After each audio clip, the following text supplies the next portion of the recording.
What's cracking, y'all? You are now watching Boo TV. Appreciate you for stopping in. Like, comment, subscribe, hit the bell, stay notified, and let's get into the topic for today. One reason I wanted to talk about this is because I haven't really heard anybody else talk about this outside of the small independent spaces. I wasn't much of a conversation on any of the bigger platforms on YouTube or on the major networks. So big shout out, if you didn't know, big shout out to Chris Paul, CP3, for hitting a major career milestone as now being the third player in NBA history to breach 12,000 total career assists.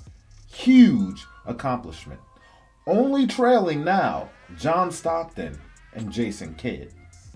By the time the season is over, outside of something catastrophically horrible happening to CP3 in the very near future, he should eclipse Jason Kidd and move into second all-time within the next couple weeks. He's currently only about 80 or so assists behind J. Kidd, and J. Kidd retired with 12,091 assists. There's no way he is catching John Stockton. John Stockton has over 15,800 assists. The dude was incredible when he was a ironclad. He was a Iron Man. Dude didn't miss games. Stockton is on another level. Huge accomplishment. Jason Kidd is my favorite point guard of all time. And I believe Jason Kidd is a top 3 passer in the league. Is what my eyes usually told me. I just love Jason Kidd. Maybe there's some bias. Jason Kidd was an amazing passer. And I do think Jason Kidd was a better passer than Chris Paul, but obviously Chris Paul passed him up here soon, and well-deserved. After last season with the Golden State Warriors, I don't know if I would have confidently said that Chris Paul would push Jason Kidd out of that second all-time spot for career assists. Because I didn't think what happened to Chris Paul with the San Antonio Spurs, what happened, how it happened, and what's happening. I didn't see that coming. How he was used at Golden State, and it was looking like it was about to be donezo for Chris Paul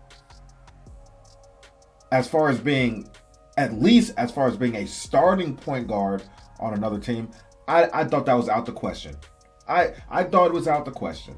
Of the 58 games he played with the Golden State Warriors, he only started 18 of those games. I thought they would play more CP3 and Steph Curry together, but they didn't do that. Obviously, coach's decision, whatever. But I didn't think there was going to be any type of resurgence with Chris Paul. Not that I felt like he was over the hill, but I felt like that was kind of the feeling and opinions from around the league. That's kind of what I was feeling. But, Pop and the San Antonio Spurs said, hey, Chris Paul, we believe in you. We're exactly what you need. We need a point guard. We got this phenomenal 7'5" alien on our team that could use somebody leadership-wise, showing him the ropes, teaching him the game. Even though y'all play different positions, Chris Paul has a lot to offer.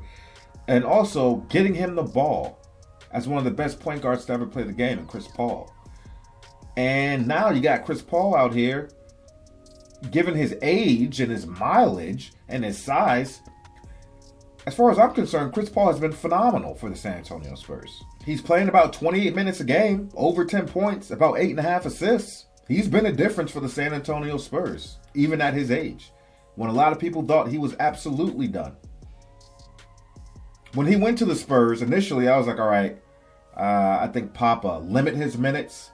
Whether he comes off the bench or not, I thought Pop was going to limit his minutes for sure. Because we know the type of guy Greg Popovich is, with minutes restrictions and load management, all that.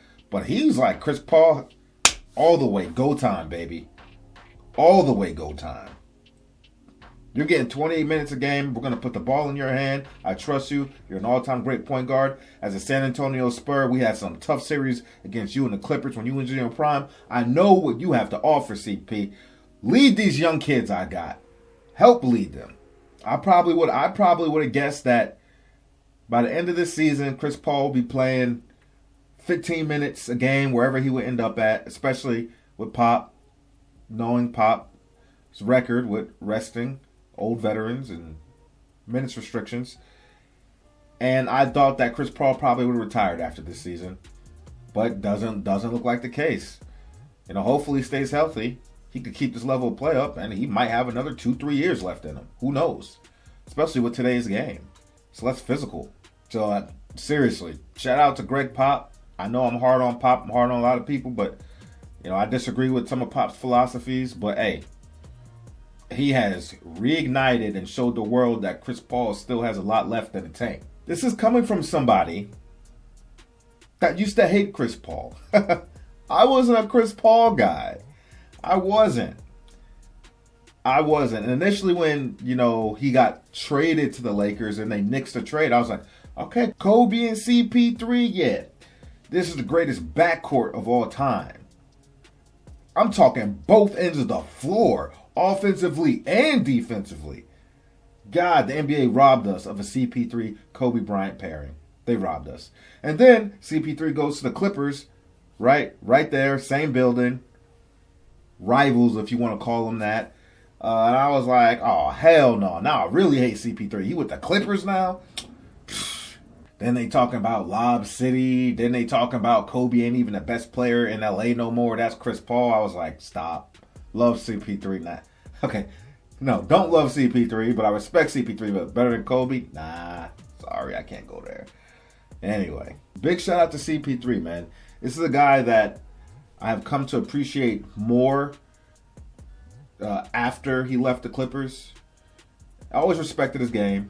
But I started liking him more and more and more and more. I was like, I don't even really know why I gave CP3 a hard time sometimes, because he's more cut from the old cloth than a lot of the other point guards, a lot of other players in the league, and I guess I didn't really acknowledge that as much. And I usually like those kinds of players, but for whatever reason, I didn't gravitate to Chris Paul till later in his career. I guess one of the things that rubbed me the wrong, and it's not Chris Paul's fault. It's that. When there were people that were saying that Chris Paul, was the point god, and I'm like, pump the brakes. The point god, pump the brakes. I was like, I don't got Chris Paul ahead of Isaiah Thomas. I don't have Chris Paul ahead of Magic Johnson. I don't have Chris Paul ahead of Jason Kidd. Let's start there. And I think it was more of when CP3 was in his prime and his heyday. I think that is where a lot of my, if you want to call it, resentment came from, but it shouldn't be like that. That's something that's a me problem. Like, I'll start to despise players and not like players so much because of maybe their fan base or how the media portrays them that I don't like. And that's something I got to solve within myself. Because honestly, I should have always had love for CP3 looking back on it. I should have. He would have survived in the 90s. He would have survived in the 80s. I have no doubt about Chris Paul. That's a tough son of a gun. That's a tough son of a gun. But yeah, 12,000 career assists, man. I know if this was some other names that had, breached this milestone, we would have heard about it all over the place. We would have. And you know who I'm talking about. Watch when you know who crosses 12,000 assists. I promise you. You won't hear enough of it. And you know who isn't far behind either. Anyway, that's all I got to say about it. Like, comment, subscribe, hit the bell, stay notified. Shout out to CP3. And we out, baby.